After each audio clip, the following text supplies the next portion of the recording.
Welcome to Bedtime Astronomy. Explore the wonders of the cosmos with our soothing Bedtime Astronomy podcast. Each episode offers a gentle journey through the stars, planets, and beyond, perfect for unwinding after a long day. Let's travel through the mysteries of the universe as you drift off into a peaceful slumber under the night sky.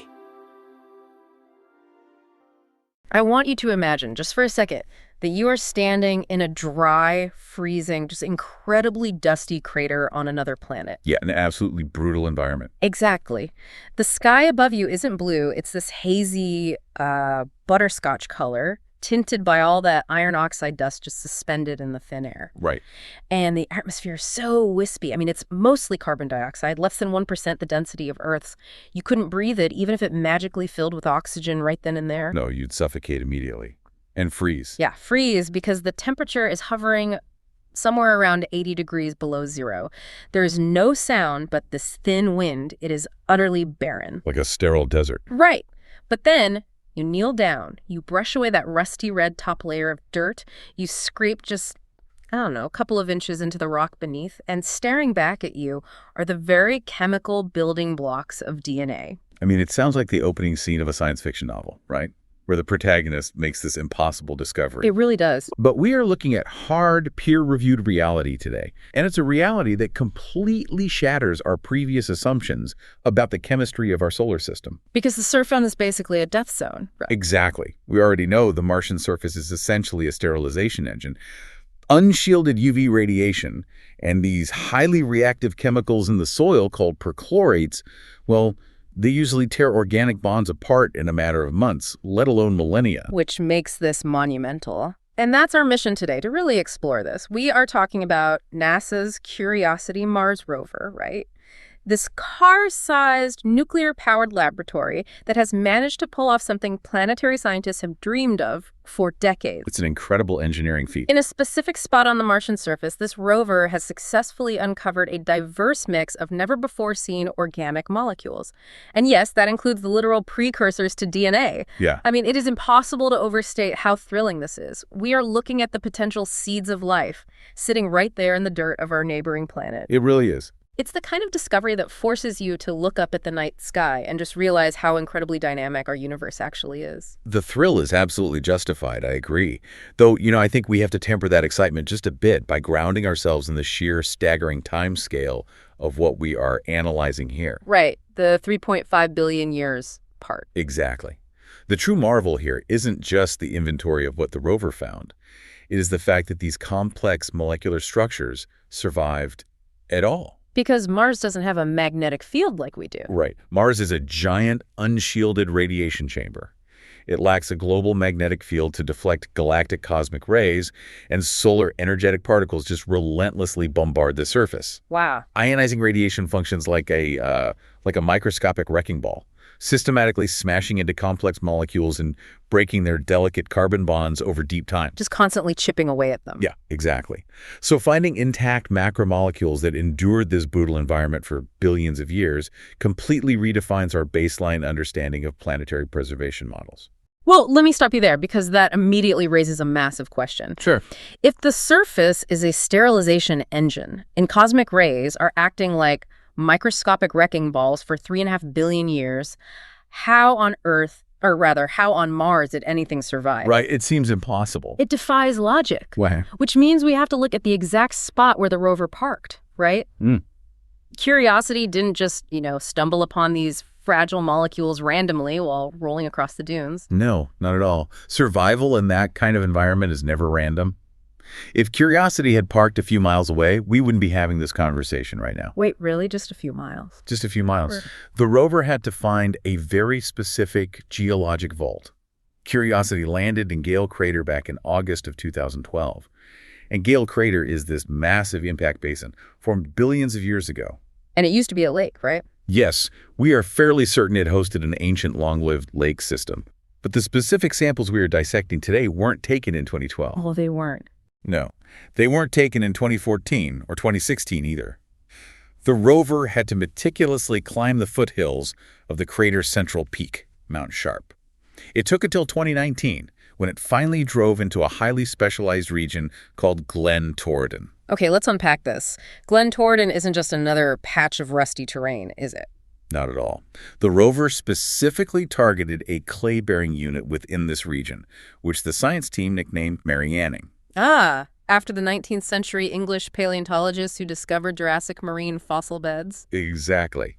And calling it a clay-bearing unit is the absolute crux of this entire story. Because clay is special. I like to think of this specific Martian clay as like cosmic Tupperware. Cosmic Tupperware, I like that. Yeah, it's a geologic container sealing in the chemical freshness of Mars from 3.5 billion years ago, just completely locking out the destructive, irradiated environment of the surface. That analogy holds up surprisingly well under microscopic scrutiny, actually. Oh. Yeah, when we talk about clay in planetary science, we aren't just talking about, wet mud. We are talking about phyllosilicates, smectite clays, specifically. Smectite clays. Okay, what makes them so good at being Tupperware? Well, on a molecular level, these clays are structured in incredibly tight microscopic layers, almost like the pages of a tightly bound book. Oh, interesting. When liquid water flows through volcanic rock over long periods of time, it chemically alters the primary minerals, like olivine and pyroxene, into these layered silicates.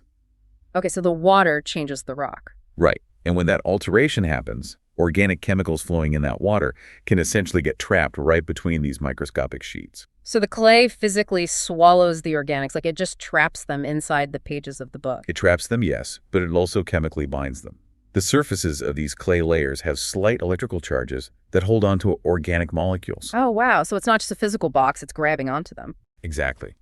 The clay minerals act as heavy-duty protective vaults. They physically shield the trapped organics from the ionizing radiation raining down from space, and they protect them from the chemical oxidation driven by the perchlorates on the surface. That makes total sense. If you want to find preserved organics on a dead world, you follow the clay. This actually circles directly back to Curiosity's original mission mandate. Right, because people forget the goal wasn't to find little green men. No, when the rover launched in 2011, its primary goal wasn't to find living microbes. The goal was to find evidence that ancient Mars had the specific environmental conditions that could have supported microbial life billions of years ago. Right, the habitability factor. But I'm looking at this finding, and my immediate thought is, okay, we know Gale Crater was a massive lake. Yes. We know Glen Torridon is full of clay formed by water interacting with rock. So water was clearly present for a massive stretch of time. Undeniable. But does water automatically equal a habitable environment? Because, we have places on Earth like certain ultra-acidic volcanic lakes or highly irradiated zones that have water but are completely devoid of life. You're hitting on the critical distinction that drives astrobiology.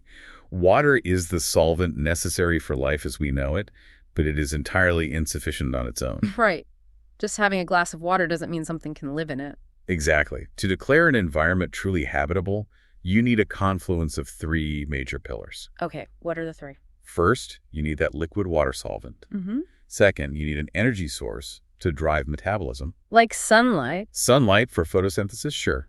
Or chemical gradients and geothermal heat for chemosynthesis, like we see in deep ocean hydrothermal vents here on Earth. Okay, so water and energy. What's a third? And third, you need the elemental building blocks of life, which scientists often abbreviate as CHNOPS. CHNOPS, that's carbon, hydrogen, nitrogen, oxygen, phosphorus, and sulfur, right? You got it. The clay in Gale Crater proved the long-standing water pillar.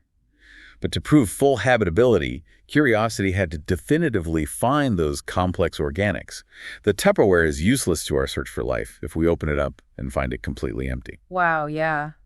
Which brings us to an absolutely massive engineering nightmare. Oh, it was a nightmare. Because finding the ultimate cosmic Tupperware is a triumph in itself. We sent a robot tens of millions of miles, landed it via a sky crane, which is still insane to me, and drove it for 7 years to find this specific mudstone. It's incredible. But figuring out how to pop the lid open, right? To crack into those microscopic clay vaults and read the chemical signatures inside, that required one of the most high-stakes, limited-resource experiments in the entire history of space exploration. The sheer audacity of the engineering required to achieve this is just staggering. To pop that lid, the rover utilized an onboard instrument suite called SAM. SAM, that stands for Sample Analysis at Mars, right? Exactly. Yeah. And this particular highly specialized experiment was led in part by astrobiologist Jennifer Eigenbrode at NASA's Goddard Space Flight Center. Okay. Now, SAM isn't just a single sensor. It's effectively a miniaturized analytical chemistry lab tucked right inside the belly of the rover. Like a full lab shrunk down. Yeah, it contains a gas chromatograph, a quadrupole mass spectrometer, and a tunable laser spectrometer. That is a lot of fancy equipment in a small box. It is. But this specific dig at Marianning wasn't a standard run-of-the-mill SAM test. To coax these complex organics out of their clay vaults without destroying them in the process, the team had to use a highly specialized chemical reagent called TMAH. Okay, TMAH. Tetramethylammonium hydroxide, for the organic chemists listening who love a mouthful of syllables. That's the one. And to understand why TMAH is so crucial, you have to understand how SAM normally operates. Right, how does it normally check the dirt? Usually the rover's robotic arm drills into a rock, collects a powdered sample, and drops it into a tiny quartz cup inside SAM. Okay, makes sense. The instrument then heats that dirt up to roughly 800 degrees Celsius, a process called pyrolysis. 800 degrees. Yeah. As the dirt bakes, gases boil off, and the mass spectrometer basically sniffs those gases to see what they're made of. Okay, I have to interject here because heating Martian dirt to 800 degrees seems like a massive design flaw if you are looking for fragile 3.5 billion-year-old organic molecules. It sounds counterintuitive, I know. If I take a complex organelle structure, like, I don't know, a sugar or an amino acid, and I blast it with 800 degrees of heat, I don't get gas. I get a burnt, carbonized mess. I'm essentially making charcoal. Right. It's not a flaw, but it is the fundamental constraint of the technology available when SAM was designed in the early 2000s. Wow, okay. And you are entirely correct about the chemistry. Large, complex organic molecules, especially ones that have already been battered by cosmic radiation, they do not easily volatilize. Meaning they don't turn into gas neatly. Exactly. They degrade, they fracture, they turn into amorphous carbon or char. When SAM bakes them normally, the mass spectrometer often just sees carbon dioxide and water vapor coming off. Just the smoke. Basically, yeah. Yeah. The ghostly combusted remains of what used to be a complex organic molecule. The instrument knows something organic was there, but the original structure is completely lost to the fire. Which is exactly why they needed TMAH. So how does this chemical stop the organics from burning into useless ash? Well, TMAH performs a brilliant chemical trick called thermochemolysis. Okay, break that down for us. Thermo for heat, chemo for chemical, and lysis for breaking. When TMAH is mixed with the Martian dirt and heated, it doesn't just passively watch the molecules burn, it actively attacks them. Oh, it goes on the offensive. Yeah. TMAH is a strong base, and it chemically fragments larger, stubborn organic macromolecules into smaller, manageable pieces. But crucial to this process, it performs something called methylation. As it breaks the molecules apart, the TMAH donates methyl groups. That's one carbon atom attached to 3 hydrogen atoms and attaches them to the broken, highly reactive ends of the organic fragments. So it caps them off so they don't burn. Precisely. It protects them, allowing them to volatilize into gas without turning into charcoal. That is genius, but here's the part that stresses me out just thinking about it.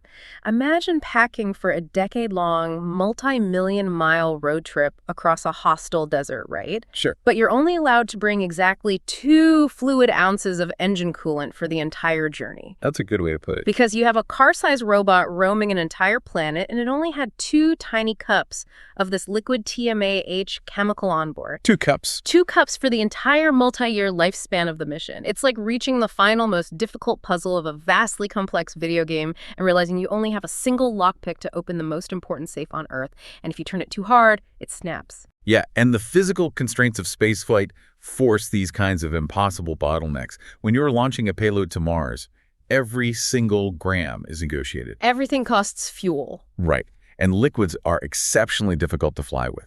They require sealed, pressurized containment systems that have to survive the violent, bone-rattling vibrations of launch. Plus the cold.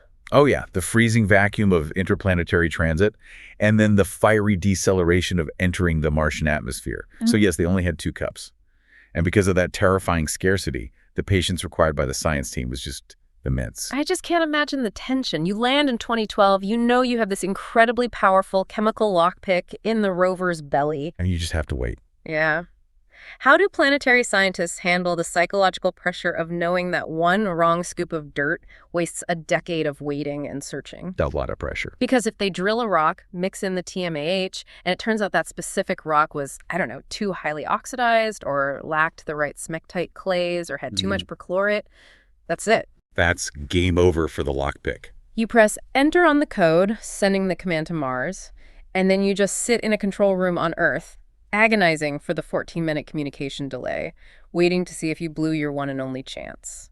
They mitigate that pressure through a deeply exhausting, meticulous process of elimination. They didn't just guess. They couldn't afford to. Exactly. From 2012 to 2019, as Curiosity traversed from the Bradbury landing site through Yellowknife Bay and up the slopes of Mount Sharp, the team continuously analyzed the mineralogy of everything they passed. Using the other tools. Right, using the rover's other instruments like CHEMIN, which is the chemistry and mineralogy X-ray diffraction instrument. They were constantly building a geological map, waiting for the absolute perfect, most favorable location. So they were passing up decent spots because they weren't perfect. Oh, they passed up dozens of interesting sites. They had to ensure the sample wasn't too acidic, that the clay was authigenic. Authigenic, what does that mean? It means it formed in place in the lake rather than just being blown in by the wind from somewhere else. Ah, okay. And they got to make sure that the radiation exposure was as low as possible. What's fascinating here is that the legacy of the SAM instrument is really built on this kind of disciplined precision. They really knew what they were doing. Yeah, even before this specific TMAH experiment, SAM had already revolutionized our understanding of Mars, quantifying the planet's atmospheric loss and detecting the seasonal spikes of background methane. But this was the main event. That's what... Mixing liquids with pulverized extraterrestrial rock, heating it precisely to trigger methylation without causing combustion, and analyzing the vapors at a molecular level, all happening autonomously inside a robot millions of miles away. It's a symphony of engineering. And the craziest part, it worked. It actually worked. The team took their shot. In 2020, they finally authorized the use of their precious TMAH on the dirt pulled from the Marianning site in Glen Torridon. They baked it, the TMAH chemically capped the fragments, and the mass spectrometer readouts that beamed back to Earth exceeded their wildest expectations. It was a watershed moment for astrobiology. The data analysis of this specific experiment was led by Amy Williams, a professor of geological sciences at the University of Florida, and her team published the findings in Nature Communications. And they found a lot. They didn't just find a faint whisper of carbon. The TMAH test revealed over 20 distinct, complex, organic chemical compounds. 20, that is a massive chemical haul. Huge. But among those 20, there are two specific structural findings that genuinely altered the landscape of planetary science. Okay, let's hear them. First, they identified a nitrogen-bearing molecule with a structure fundamentally similar to the nucleobases that form the precursors of DNA. Wow. And second, they found a significant presence of benzothiophene, which is a large, double-ringed sulfur-based chemical. Okay, so if you were to look at the mass spectrometer readouts right now, you wouldn't see the letters D and A flashing on the screen. No, definitely not. You'd see a spike in mass-to-charge ratios indicating a very specific heavy nitrogen-bearing ring. Yeah. You have to basically play detective to reconstruct what that ring used to be before 3.5 billion years of radiation got to it. Right, you're looking at the fragments. But the conclusion is that we are looking at a DNA precursor, the literal structural foundation of genetic information as we understand it, just sitting there frozen in a Martian lake bed. Exactly. And here's where it gets really interesting, and I have to push back on the scientific community's messaging here. Okay, lay it on me. We found the building blocks of DNA on Mars.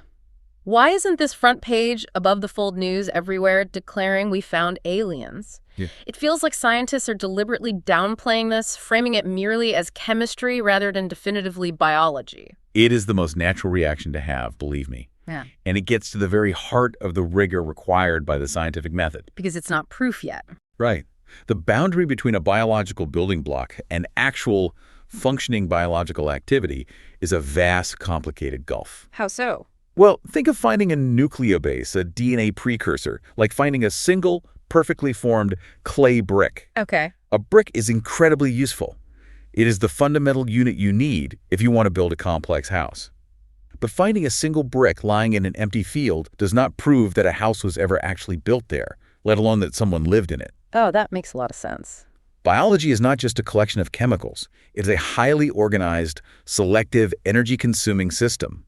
And the universe, it turns out, is remarkably good at forging the basic chemical bricks of life entirely on its own. Without life being involved at all. Exactly. Through completely abiotic, non-living physics and chemistry. Which ties perfectly into the second major chemical they found, benzothiophene. Yes, it does. Because if I hear sulfur-based organic ring, I immediately think of the sky, not the ground. Benzothiophene is heavily associated with meteorite delivery, right? We know the universe is literally raining these complex carbon building blocks down on planets all the time. That is the crucial context. Benzothiophene is a fascinating molecule. It consists of a benzene ring fused to a thiophene ring, incorporating a sulfur atom. And why is the sulfur important? Sulfur is incredibly important because it undergoes a process similar to vulcanization in rubber. Oh, like toughening it up. Exactly. It cross-links with organic molecules, making them incredibly tough and resistant to degradation. Okay, so they survive the trip through space. Right. But more importantly, as you noted, these exact types of molecules are routinely found inside carbonaceous chondrite meteorites. Amy Williams made a profound observation about this dynamic. What did she say? Well, she noted that the early solar system, around 3.8 to 4 billion years ago during the late heavy bombardment, was a chaotic, violent place. The exact same meteoric material that rained down on Mars is what rained down on Earth. Really? Yeah, the inner solar system was bathed in the exact same organic inventory. So Earth wasn't special in its ingredients? Not at all. Both worlds received the exact same cosmic grocery delivery. On Earth, those complex molecular building blocks were eventually caught up in a cycle of hydrothermal energy and liquid water and were utilized by emerging biological systems. And on Mars? On Mars, they might have just fallen into the quiet waters of Gale Crater, sunk to the bottom, gotten trapped in the microscopic layers of forming smectite clay, and just sat there in perfect cold preservation for billions of years. Wow. Which means my earlier frustration about scientists not declaring we found life is exactly what the entire scientific community is wrestling with right now. Yeah, it's the big debate. Because of the SAM-TMAH experiment, we finally know, without a shadow of a doubt, what is in the Martian dirt. The Tupperware is full. Yes, it is. But the hardest puzzle in the solar system is figuring out the causal mechanism of how it got there. That is the absolute crux of the origin ambiguity, and it highlights the inherent limitations of even our most advanced robotic experiments. Right, because the rover can only tell us so much. Exactly. The TMAH wet chemistry test on Curiosity is a triumph of remote engineering, but it cannot definitively distinguish the origin story of these chemical compounds. So we have options. We do.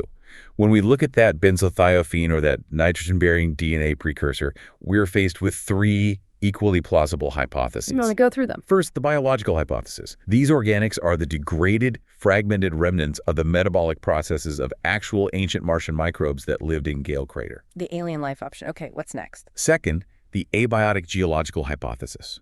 These compounds were formed entirely through non-living processes. Like what kind of processes? Such as Fischer-Tropsch-type reactions in hydrothermal vents deep underground, where hot water interacts with carbon dioxide and hydrogen to synthesize complex hydrocarbons. Okay, so the planet just baked them up itself. Right. And the third is the exogenous hypothesis, the meteorite delivery system. Exactly. You know, I look at this chemical ambiguity like walking into a kitchen and finding a bag of flour, some sugar, and a carton of eggs sitting on the counter. Okay, I like this. It could mean someone was actively in there baking a cake, whipping up a complex recipe which represents biological life, or it could just mean someone dropped off raw groceries in bags and left the house, which represents meteorites delivering the chemicals from space. That is a perfect analogy. Right. The ingredients sitting on the counter are exactly the same in both scenarios, but the story of how they got there completely changes our understanding of the universe. Completely. So what does this all mean? How do we solve this? If $1 billion car-sized chemistry lab on wheels can't tell the difference between raw groceries and a baked cake, what are we supposed to do? To solve that, we have to look for signatures that are uniquely, undeniably biological. We have to look for things like isotopic fractionation or homochirality. Okay, hold on. Let's break those down because that is where the real detective work happens. Sure. Let's take isotopic fractionation. Okay. Life is fundamentally lazy. It always takes the path of least resistance. Don't we all? Right. Carbon exists in different isotopes, primarily carbon-12, which is lighter, and carbon-13, which has an extra neutron and is heavier. Okay, so 12 is lighter, 13 is heavier. Because carbon-12 is lighter, it requires slightly less energy to incorporate into metabolic processes. So biological systems preferentially consume carbon-12. Oh, because it's easier to lift, basically. Exactly. If you find a deposit of organic matter and it has a heavily skewed ratio, favoring carbon-12 far beyond the standard geological background levels, well, that is a massive flashing neon sign pointing toward biology. So life leaves a chemical preference. Yes. And what was the second one? Chirality? Chirality is basically handedness. Many complex organic molecules, like amino acids, can form in two mirror image structures. Like literal hands. Right. Think of your left and right hands. They have the same components, but you can't perfectly superimpose them. Okay, so molecules do that too. They do. When organics form in space on a meteorite, abiotic chemistry produces a roughly 50-50 split of left-handed and right-handed molecules. An even mix. Yeah, what we call a racemic mixture. But life on Earth is incredibly specific. Every biological system on this planet exclusively uses left-handed amino acids and right-handed sugars. Wait, all of them? All of them. It's called homochirality. If we find a batch of organics on Mars and they are entirely left-handed, that essentially eliminates the meteorite hypothesis. Because meteorites would be 50-50. Exactly. But the SAM instrument, even with the TMAH lockpick, can't reliably measure that kind of microscopic, isotopic, and structural detail, right? Especially on organics that have been degraded by billions of years of radiation. No, it can't. Curiosity proved the building blocks are there, and that the Gale crater environment was highly habitable. It found the Tupperware, and it found the ingredients inside. Right. But to definitively tell if those ingredients were organized into a living system, to check for homochirality and isotopic biosignatures, we absolutely must look at the microscopic structure of the rocks in a pristine laboratory setting on Earth. We need our big tools. We do. We need equipment the size of entire buildings, using synchrotron particle accelerators and electron microscopes, rather than an instrument the size of a microwave tucked inside a rover. Which explains the entire strategic progression of NASA's Mars exploration program over the last decade. If we connect this to the bigger picture, yes, absolutely. It's not just a series of random rover drops. It's an escalating chain of scientific relay races. Curiosity was the scout. Yes, the scout. Its job was to find the habitable conditions and prove the organics survived. Once Curiosity found that nitrogen-bearing ring and the benzothiophenies in 2020, it gave the green light to the next generation.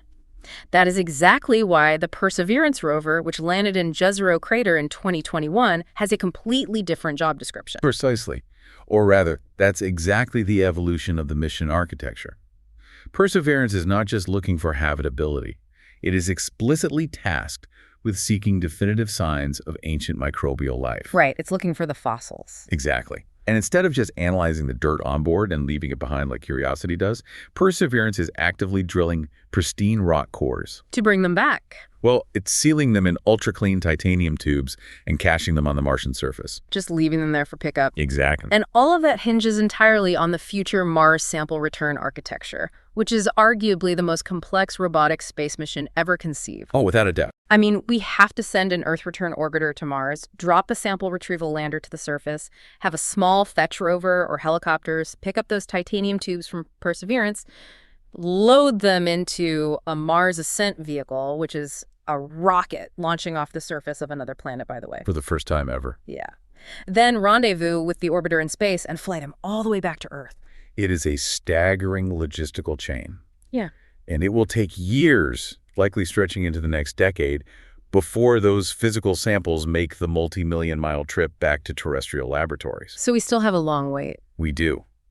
But while we wait for that ultimate physical evidence, the success of the TMAH chemical lockpick experiment on Curiosity hasn't just become a footnote in history. It has quite literally rewritten the playbook for how humanity designs the chemical exploration of the rest of the solar system. Because we proved the concept. We know definitively that you can take a highly volatile chemical reagent like TMAH, shoot it into space, keep it stable for 8 years, mix it with alien dirt remotely, and successfully extract heavily degraded billion-year-old organic macromolecules without destroying them. Exactly. And because that methodology is now proven, it is being exported. It is no longer just a Martian tool. Where else is it going? Well, the European Space Agency is incorporating this exact type of wet chemistry testing into the Rosalind Franklin mission to Mars. Oh, nice. And significantly, the Rosalind Franklin rover is designed with a drill capable of penetrating 2 meters deep into the Martian subsurface. 2 meters. Curiosity only scraped a couple of inches down. Right. By going 2 meters deep, Rosalind Franklin will be sampling organics that have been completely shielded from the ionizing radiation that destroyed the top layers. So we're finally getting below the wrecking balls. We are. But what truly blows my mind is that this technology is leaving Mars entirely. This exact chemical test is going to be incorporated into the Dragonfly expedition to Saturn's moon, Titan. This raises an important question, right? Because Titan is so different. Yeah, wait, we're taking Mars tactics to Saturn's moons now. We are. Now, Titan isn't a dusty, irradiated red desert. It's a completely different paradigm. It is an ice world sitting in the deep freeze of the outer solar system. Very deep freeze. Enveloped in a thick, smoggy atmosphere where liquid methane and ethane rain from the sky, carving actual river valleys and forming vast hydrocarbon lakes. How does a chemical test designed to crack open dry Martian smectite clay translate to an ice moon billions of miles further away? The environment changes, sure, but the fundamental chemical problem remains identical. Really? How so? Well, Titan's surface and atmosphere operate essentially as a planet-scale organic chemistry factory. Photochemical reactions in its upper atmosphere constantly break apart methane and nitrogen. Creating what? Creating complex, heavy organic molecules called tholins that slowly drift down to the icy surface, like a steady snowfall. Like an organic snow. That is wild. It is. The Dragonfly mission is a nuclear-powered 8-rotor drone that will literally fly from location to location across Titan's dunes and craters, sampling this organic snow. A nuclear drone flying through methane skies. It still doesn't feel real. It's incredible engineering.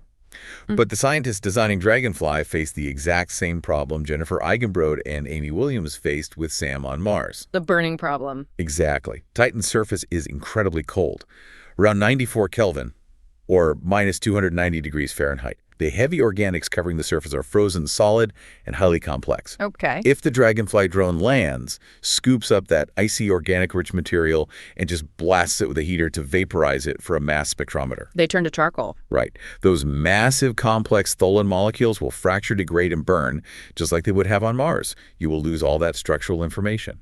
They need a way to gently volatilize the heaviest, most complex molecules on the moon. So they are bringing the lockpick to Saturn. They are. They will use thermochemolysis, breaking the molecules apart chemically and capping them with methyl groups, so they float up as readable gases, even in the freezing, methane-soaked environment of Titan. Yes. The 2-cup gamble on curiosity didn't just solve a local mystery in Gale Crater.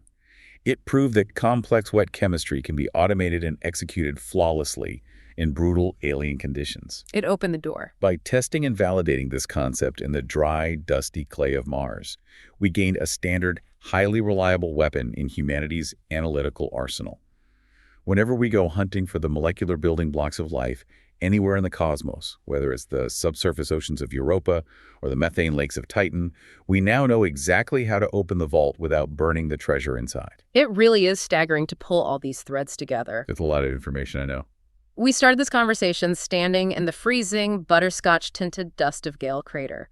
We walked through the deep geological history, exploring how the ancient flowing waters of Mars reacted with volcanic rock to form microscopic layered clay Tupperware. We saw how those smectite clay layers physically and chemically locked away the organic secrets of a violently chaotic early solar system, shielding them from 3.5 billion years of cosmic radiation. Protected them perfectly. We looked at the agonizing 8-year wait scientists endured just to use 2 tiny cups of a chemical lockpick, terrified of wasting their only shot.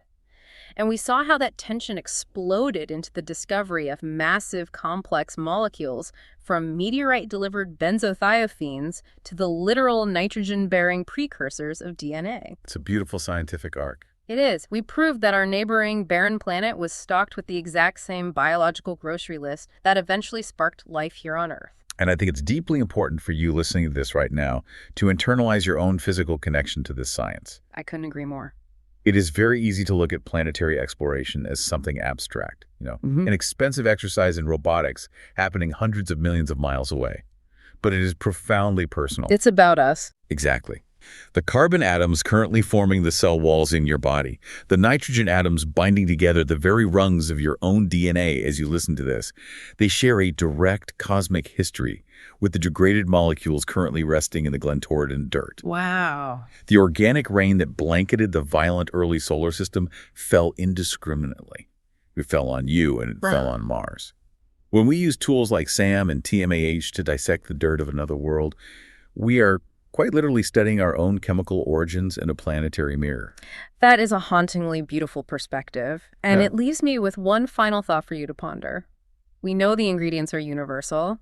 We know the exact same organic groceries rained down on both Earth and Mars from meteorites 3.8 billion years ago. Yes.